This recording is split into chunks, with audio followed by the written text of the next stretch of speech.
जीवन में सुनहरे पल कब बीत जाते हैं पता ही नहीं चलता है। वक्त तो वही याद रहता है जो बोझिल हो जाता है, वही काटे नहीं कटता। उसके पंख जो नहीं होते हैं, दर्द पंखों को काट देता है। शादी के बाद पति का प्यार, बेटे की पढ़ाई, घर की जिम्मेदारियों के बीच कब वैवाहिक जीवन के 35 साल गुजर गए पता ही नहीं चला। आँख तो तब खुली जब अचानक पति की मृत्यु हो गई। मेरा जीवन जो उनके आसपास घूमता था अब अपनी ही छाया से बात करता है। पति कहते थे, सविता तुमने अपना पूरा वक्त घर को दे दिया, तुम्हारा अपना कुछ भी नहीं है। कल यदि अकेली हो गई तो क्या करोगी, कैसे काटोगी वो खाली वक्त। मैंने हंसते हुए कहा था, मैं तो सुहागिन ही मरूंगी, आपको रहना होगा मेरे बगैर। आप सोच लीजिए कि कैसे रहेंगे अकेले। किसे पता था कि उनकी बात सच हो जाएगी। बेटा सौरभ, बहू रिया और पोते अभी के साथ जी ही लूँगी, यही सोचती थी। जिंदगी ऐसे रंग बदलेगी इसका अंदाज़ा नहीं था। बहू के साथ घर का काम करती तो वह या तो अंग्रेज़ी गाने सुनती या कान में लीड लगाकर बातें करती रहती। मेरे साथ मुझसे बात करने का तो जैसे समय ही ख़त्म हो गया था। कभी मैं ही कहती, रिया चल आज थोड़ा घूम आए, कुछ बाज़ार से सामान भी लेना है और छुट्टी का दिन भी है। उसने मेरे साथ बाहर ना जाने की जैसे ठान ली थी। वह कहती, माँ एक ही दिन तो मिलता है, बहुत सारे काम हैं, फिर शाम को बॉस के घर या कहीं और जाना है। बेटे के पास बैठती तो ऐसा लगता जैसे बात करने का कुछ बचा ही नहीं है। एक बार उससे कहा भी था, सौरभ बहुत खालीपन लगता है बेटा, मेरा मन नहीं लगता है। कहते कहते आंखों में आंसू भी आ गए। पर उन सब से अनजान वह बोला, अभी पापा को गए 6 महीने ही तो हुए हैं माँ, धीरे धीरे आदत पड़ जाएगी। तुम घर के आसपास के पार्क क्यों नहीं जाती, थोड़ा बाहर जाओगी तो नए दोस्त बनेंगे, तुमको अच्छा भी लगेगा। सौरभ का कहना मानकर घर से बाहर निकलने लगी, पर घर आकर वही खालीपन। सब अपने अपने कमरे में, किसी के पास मेरे लिए वक्त नहीं।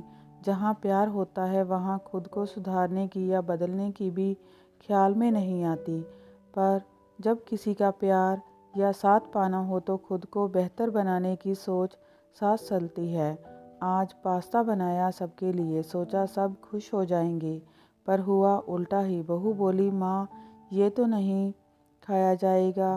ये वही बहू है जिसे खाना बनाना तो दूर, बेलन पकड़ना भी मैंने सिखाया। इसके हाथ की सब्जी सौरभ और उसके पिता तो खा भी नहीं पाते थे। सौरभ कहता, माँ ये सब्जी नहीं खाई जाती है, खाना तुम ही बनाया करो। रिया के हाथ का ये खाना है या सज़ा। जब रिया के पिता की एक दुर्घटना में मृत्यु हो गई थी तब उसे दर्द से संभालने में मैंने उसका कितना साथ दिया था। तब मैं अपने पति से कहती, रिया का ध्यान रखा करो।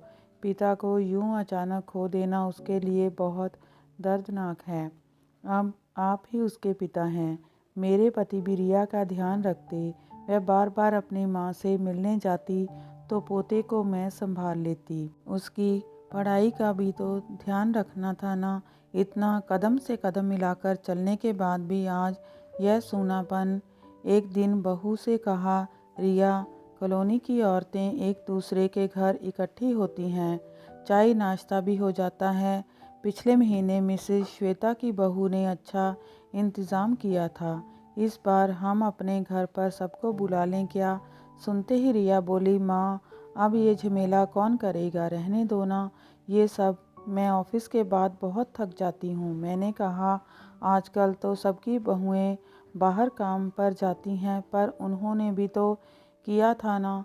चलो हम नहीं बुलाते किसी को, मैं मना कर देती हूँ।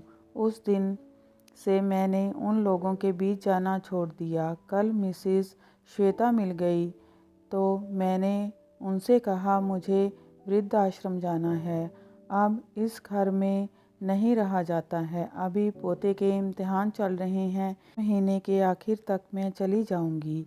ये सुनकर मिसेस श्वेता कुछ भी नहीं कह पाई थी, बस मेरे हाथ को अपने हाथ में ले लिया था। कहती भी क्या, सब कुछ तय कर लिया था। फिर भी जाते समय हमारे बच्चे को हमसे कोई तकलीफ़ न हो, हम यही सोचते रहे। वक्त भी बड़ी खेल खेलता है। वृद्धाश्रम का फॉर्म लाकर रख दिया था, सोचा जाने से पहले बता दूंगी। आज दोपहर को दरवाजे की घंटी बजी। इस समय कौन होगा सोचते हुए मैंने दरवाज़ा खोला तो सामने बहू खड़ी थी। मुझे देखते ही बोली, माँ, मेरी माँ को दिल का दौरा पड़ा है, वह अस्पताल में है, मुझे उनके पास जाना है। सौरभ पुणे में है, अभी की परीक्षा है, माँ क्या करूँ। कहते कहते रिया रो पड़ी। तू चिंता मत कर, अभी को मैं पढ़ा दूंगी, छोटी कक्षा ही तो है। सौरभ से बात कर ले, वह भी वहीं आ जाएगा। 4 दिनों बाद जब रिया घर आई तो आते ही उसने मुझे बाहों में भर लिया। क्या हो गया रिया, तुम्हारी माँ अब कैसी है। उसके इस व्यवहार के लिए मैं कतई तैयार नहीं थी। माँ अब ठीक है, बस आराम की ज़रूरत है। अब माँ ने आपको अपने पास बुलाया है। भाभी ने कहा है आप दोनों साथ रहेंगी तो माँ को भी अच्छा लगेगा।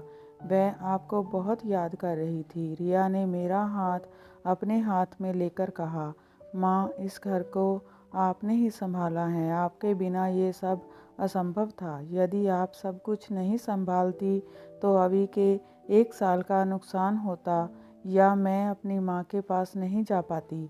अपने बच्चों का साथ नहीं दिया तो ये जीवन किस काम का। चल अब थोड़ा आराम कर, फिर बातें करेंगे। अगले दिन सुबह जब रिया मेरे साथ रसोई में काम कर रही थी तो हम दोनों बातें कर रहे थे। दोपहर में तो घर सूना होता है, पर आज हर तरफ रौनक लग रही थी। सोचा चलो मिसेस श्वेता से मिलकर आती हूँ।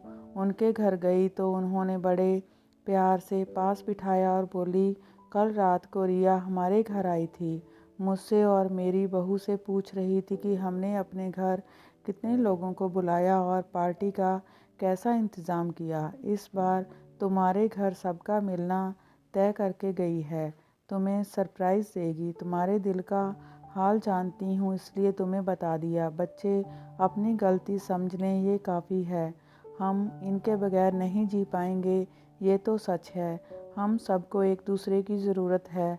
सब अपना अपना काम करें, थोड़ा वक्त प्रेम को दे दें तो जीवन आसान लगने लगता है। मिसेस श्वेता के घर के वापस आते समय मुझे धूप बहुत सुनहरी लग रही थी। लगा कि आज फिर वक्त के पंख लग गए हैं।